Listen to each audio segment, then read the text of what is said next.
Hi everybody, it's time for another J9's Patio Chat check-in.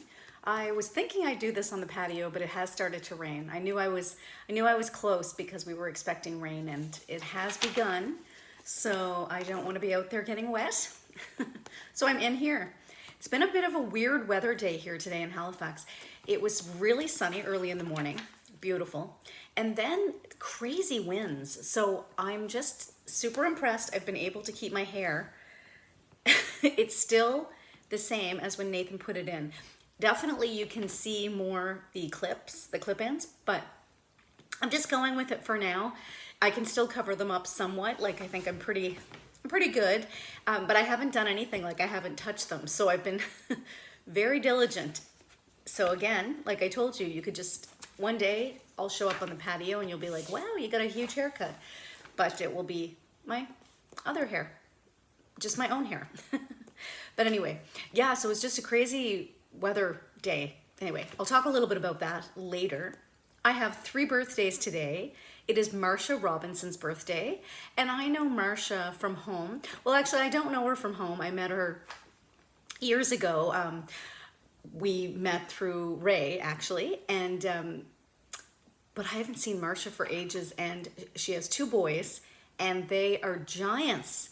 Like they're teens now, and I can't get over how big they are. I just remember when they were little. I remember one time we were there helping out and giving them a bath, and just think of that and how small they were, and they're just huge young men now. And so I hope Marsha is having a great birthday. It is my cousin Debbie White's birthday, and Debbie is a cousin on my mom's side. So that was my Uncle Venna or is my Uncle Venna and Aunt Olivera's daughter. And so I hope that Debbie is having a wonderful birthday. It's Cindy Dix's birthday, and I know Cindy from home. Cindy and I went to high school together. We went to school together. We started school together at the age of 5. She lived in Prime Brook as well, and her family still is there. She's still in Sydney. I think she's living right in Sydney. So Cindy, I hope you're having a great birthday. I started my day. I was going to go to Body Pump, but I changed my mind and switched my class till tomorrow because the class tomorrow is 10:15. Today it was at 9, and because I was up late, I thought, maybe I'll just switch that and make it a little bit easier for myself. So I did, and then I decided to go to the niche beer yard to watch France and Hungary. They had a tie game. It was really interesting because France was just trying hard, nothing was happening, and then Hungary scored, and you would think like the game was over. They were so excited, they were so thrilled. But the game did end up in a tie. I also heard the Germany and Portugal game was really good today, but I missed it. So that was the first time I was at the Niche Beer Garden for this season. And it's great up there, and it's really great for COVID, although, I wasn't originally designed for that. But it's just really spaced out up there. It's a really nice space, and I'm hoping to go watch a Habs game. I'm just going to check actually to see if I can go watch maybe that game tomorrow, because it would be a great venue for that as well, with the big screen. So that's sports. Today in Halifax was Open City, and Paul and Anita and I had plans to go and do that, but a couple of the places we really wanted to go didn't end up doing the Open City in the way that they originally intended. Well, and some of them didn't do it at all. So Anita was the only one that ended up getting food. We just did we did a long walk around, and again, the weather and the wind was so crazy. But Anita had at the Stubborn Goat a lobster ice cream. So basically it was lobster on an ice cream cone with bacon bits over it. She said it was delicious. Paul and I don't eat lobster, so we didn't try it. But anyway, that was the day. And we had a great time doing the Tidal Bay tasting. Paul and I did that on our own because Anita had a hair appointment. So we did the Tidal Bay tasting and saved, of course, some wine for Anita for when she got home. Then we had some snacks and did some other things, and then we watched the Habs game. And I cannot believe I came home to watch the overtime. I watched the game with Paul and Anita, and then I came home to watch the overtime. I was so tired. I fell asleep. I couldn't believe I fell asleep. When I woke up, I could hardly believe it. But they won in overtime. I'm so excited. So it's 2-1 in the series. It's very exciting. So tomorrow night is game 4. And tonight is game 4 for the Islanders and Lightning. And Lightning is leading that series 2-1. So we'll see what happens. I might turn that one on for tonight. have a low-key night, watch a little hockey, get to bed. I might not stay up for the whole thing because I want to get a good night's sleep, and I am volunteering at the testing site at the library tomorrow. So if you are in a downtown Halifax area and you haven't gotten tested yet this week, come and see me tomorrow. I'll be at the registration desk. So 2 other things I wanted to speak about. Today is Juneteenth, and I do remember speaking about that last year. And I actually was reading something that Obama had posted about Juneteenth and about Opal Lee, who is known as the grandmother of Juneteenth. So Juneteenth is basically a day that commemorates the end of slavery, and we don't need to hear that. Let me just, look at this. That hasn't happened on the patio chat. Actually, I think that's pretty good. We are 461 days in, and that's the first time I think something like that's happened. I know we've had some other little silly things, but Opal Lee is 94 years old. And so what she's talking about in this article, and I will share it with you, is the fact that she's very happy that they have finally made Juneteenth a federal holiday in the US. So that happened. That went through, that got through Congress. But she just said there's so much more left to do. And I think we all know that. Racism continues to exist everywhere, very much so here in Canada as well, and across the world. So I'll share that with you. She spoke about, in this article, her experiences with racism, and particularly the first one that happened on June 19th, when she was 9 years old. They came to her family, and there it is again. My God, I'm sorry about that. Jeez. When I decide to make a blunder, I do it. I go all the way.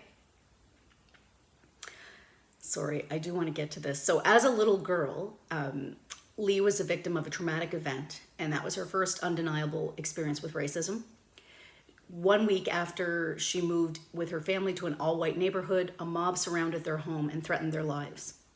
And in the article, they talk about her dad coming with a gun and the police saying that if he busted a cap, they would let the mob have them, the family. So she was sent by her parents to several blocks away.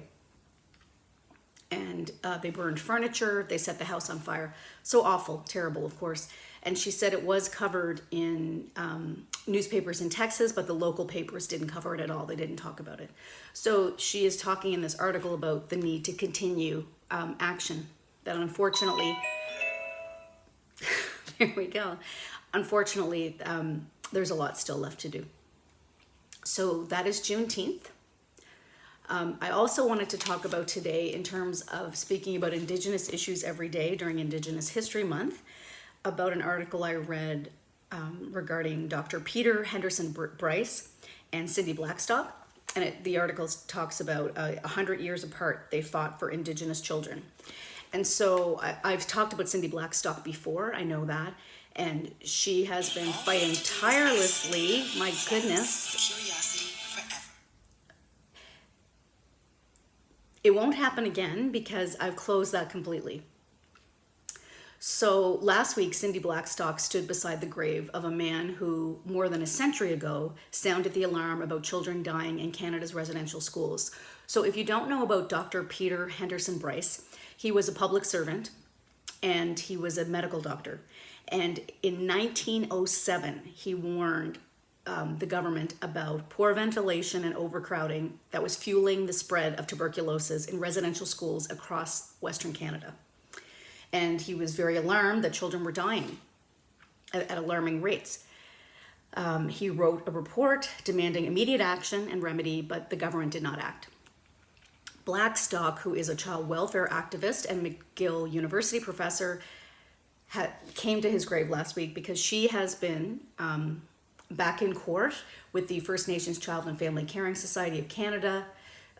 She's the executive director there. They are back in court. And I talked about this and signaled this about the legal battle that started in 2007 when she filed a human rights complaint alleging the government was discriminating against First Nations children by underfunding the child welfare system.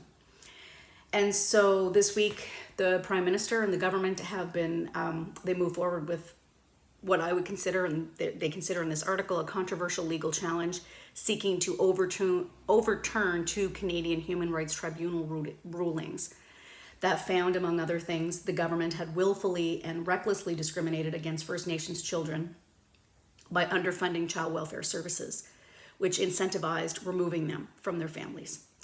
The government doesn't deny the discrimination, but what they're actually fighting against is awarding $40,000 for each victim because they say it's an overreach of jurisdiction. So I am referring to the article I'm reading here.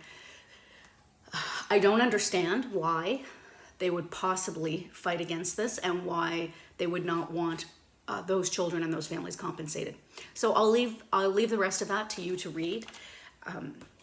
And I see that I'm almost at 11 minutes. This is a bit of a long patio chat. So I'm just double checking. I've got everything here. I think I do. So I hope you're having a nice Saturday. I, of course, will check in with you tomorrow. We have Father's Day coming, so a big shout out to all the fathers, which I'll do again tomorrow, all the father figures. And I know many of you are not going to be able to be with your fathers on Father's Day, and your fathers may not be with us here on earth anymore. So I'm just sending out lots of love to everyone. Take good care of yourselves. Take good care of others. I will see you tomorrow. Bye.